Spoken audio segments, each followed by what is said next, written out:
A recent study by the Pew Hispanic Center found many Hispanics are leaving the U.S. But this weekend, Tulsa's Hispanic community showed its presence and strength in this area. New on 2 News reporter Patricia Santos takes us to the Cinco de Mayo Weekend Festival in East Tulsa. For the 3-day Cinco de Mayo festival is the first put on by the Hispanic Chamber of Commerce here in Tulsa. More than 7,000 families came out to the Cinco de Mayo festival in East Tulsa. We had a lot of families.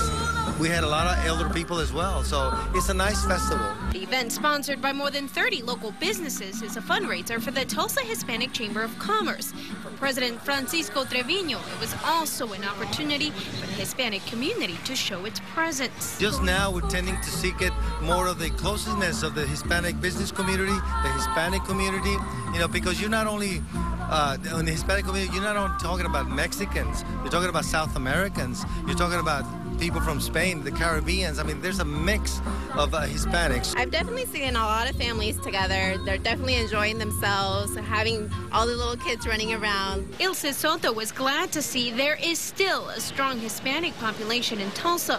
Recent immigration laws in Oklahoma forced Hispanics to leave the state. Trevino says it had a negative effect on the local economy. When you have a mass exodus of people, and Tulsa saw it, the state saw it.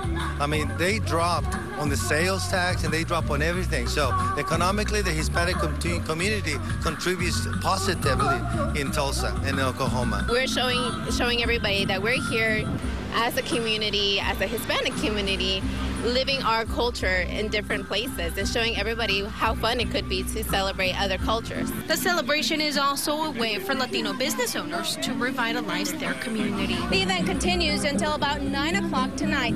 In East Tulsa, Patricia Santos, 2 News works for you.